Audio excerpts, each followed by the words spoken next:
There's a certain kind of evening when the world feels softer, when the light fades slowly and even the air seems to breathe a little more gently. Welcome back to Bedtime Tales. Tonight, take a deep breath. Let your shoulders relax and allow this story to gently guide you into sleep. Tonight's story is called The Lighthouse Keeper's Garden. Far out along a quiet stretch of coastline where the cliffs slope down into smooth grey stones and the ocean hums its steady lullaby, there stands a small white lighthouse. It isn't famous. It doesn't appear in guidebooks. But to the fishermen who pass at dawn and the seabirds who circle overhead, it is a steady and trusted friend. The lighthouse belongs to a man named Elias Harper. Elias is not old, but the sea breeze has touched his face enough to etch fine lines at the corners of his eyes. His hair, once dark brown, now carries streaks of silver, especially where the wind brushes it back from his forehead. He lives alone in a small cottage built against the lighthouse tower, and each morning he rises just before the sun. On this particular evening, though, the sun is already sinking low. The sky is painted in long strokes of peach and lavender, and the ocean reflects those colors like silk. Elias stands outside his cottage with a small watering can in his hand. Because there is something unusual about this lighthouse.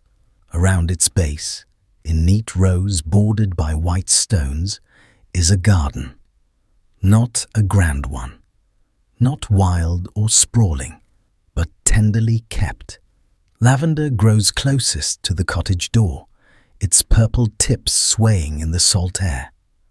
Beyond that, there are clusters of chamomile, their small white petals glowing softly in the fading light.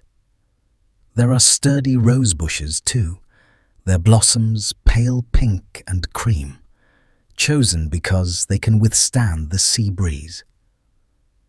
Elias kneels beside the chamomile and tips the watering can gently. The water glimmers as it pours, darkening the soil. When he first came to this lighthouse 3 years ago, the land was bare and rocky. He had arrived with 2 wooden trunks and a quiet determination to make this place feel like home.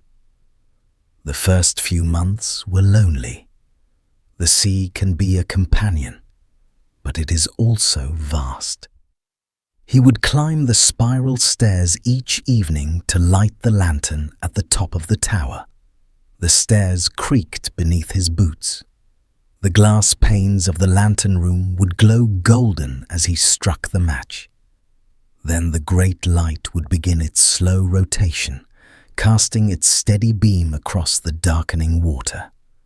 And after that, there was only the sound of wind and waves and his own breathing. One afternoon, while walking along the shore, Elias found a small tin box wedged between stones. It had likely washed ashore from a distant town. Inside were several paper packets of seeds, lavender, chamomile, and wild roses.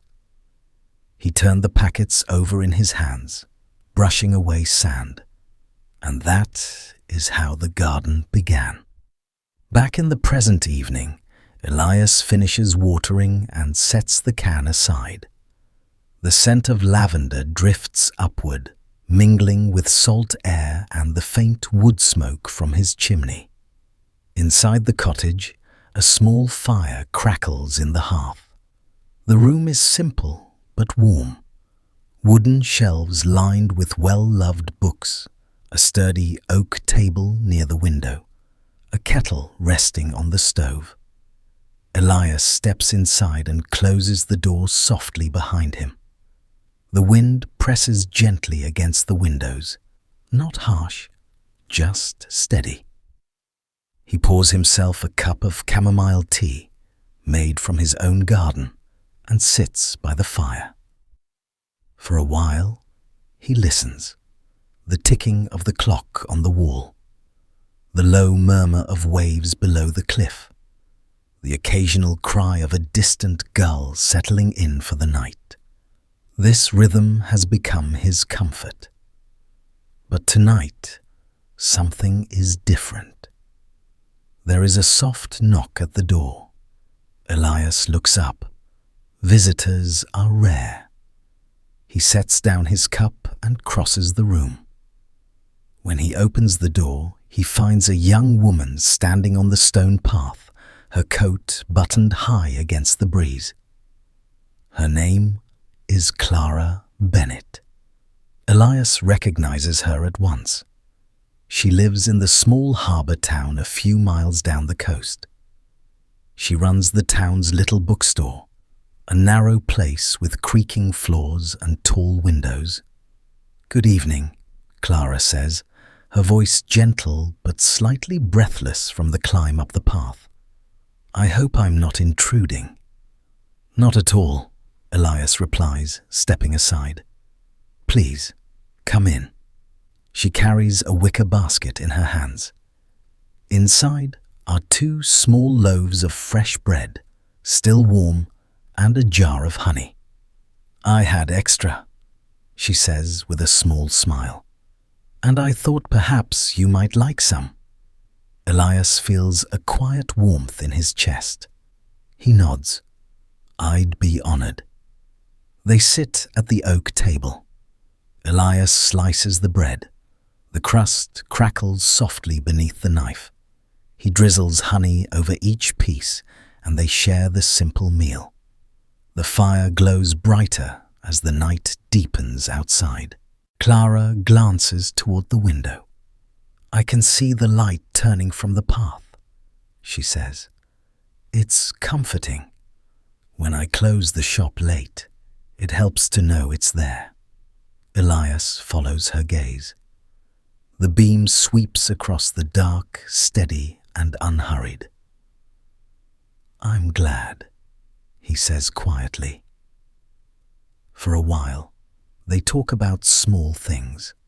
The fisherman who brought in a good catch this week, the old pier that needs repair, a shipment of new books arriving at the store.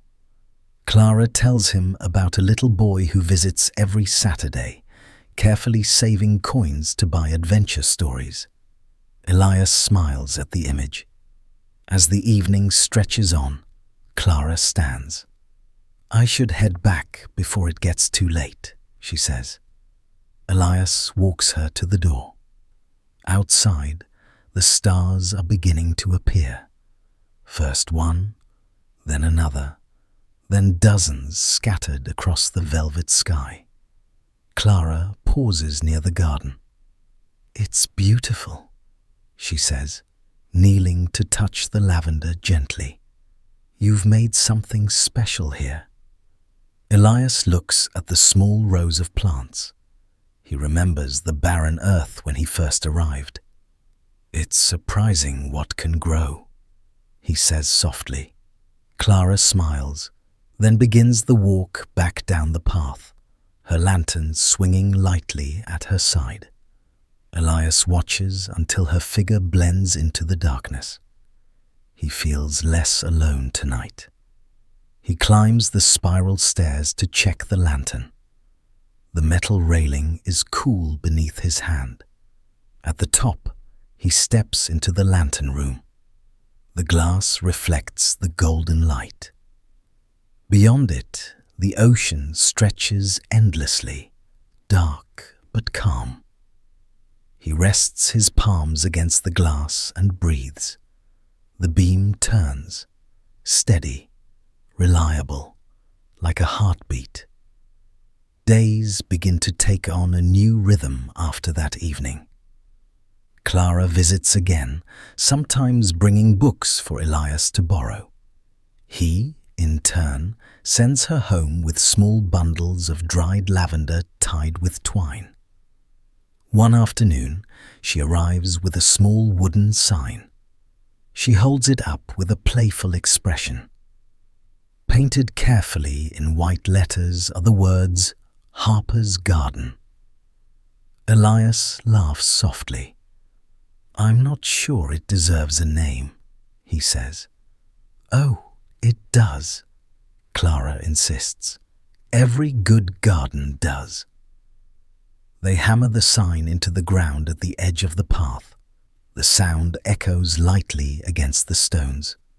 The seasons shift gradually. Spring brings tender green shoots and longer evenings. Summer fills the air with fragrance. Bees hum lazily among the blossoms. Elias leaves a shallow dish of water for them near the roses. In autumn, the sky turns amber earlier each day. The wind grows cooler. The garden changes too. Lavender trimmed and bundled, chamomile harvested, rose petals drifting onto the soil. Through it all, the lighthouse light continues its steady turning. One night, a storm rolls in. Not violent, but strong enough to send waves crashing higher against the rocks. Rain streaks across the windows. The wind hums in the chimney. Elias moves carefully through the lantern room, ensuring the mechanism turns smoothly. He thinks of the boats out at sea.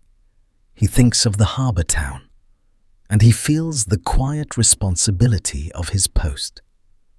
When morning comes, the storm has passed. The air is fresh and bright. The garden bows slightly under droplets of rain, but it stands unharmed. Clara arrives later that day, cheeks pink from the brisk air. "I saw the light all night," she says. "It never faltered." Elias nods. "It's built to endure." They walk together along the edge of the cliff, the sea below shimmering under the sun. "You've changed this place," Clara says after a while. Elias shakes his head gently. "I think it changed me first." The days stretch into months, and something else begins to grow alongside the lavender and roses. A quiet companionship. There are evenings when Clara stays to watch the sunset from the tower. Mornings when Elias walks into town with a basket of dried herbs, stopping by the bookstore for tea. They do not rush anything. They simply share time. And in that sharing, the loneliness that once echoed through the lighthouse softens, then fades. One late summer evening, as cicadas hum faintly in the tall grass and the sky blushes pink, Clara stands beside Elias in the garden. She closes her eyes and inhales. "It smells like peace," she whispers. Elias looks around, the small white stones, the lavender swaying, the steady tower rising behind them. "Yes," he says, "it does." The lantern above them begins its nightly glow. The beam sweeps across the ocean. Far below, a small fishing boat adjusts its course, guided gently by the light. Inside the cottage, the fire crackles once more as night settles in. Elias pours 2 cups of chamomile tea. Clara sits across from him, a book resting closed on the table between them. Outside, the garden rustles softly in the breeze, and the lighthouse continues its calm and faithful turning. A quiet promise shining into the dark. And now, as the lighthouse light makes its slow and steady circle, imagine that same gentle glow surrounding you. The day is done. There is nothing more you need to carry tonight. Let your thoughts drift like waves pulling softly back from the shore. Feel the warmth of the fire, the calm of the sea, the steady turning of something reliable and kind. You're safe. You did well today. Thank you for spending your night with me. Good night, and sleep peacefully.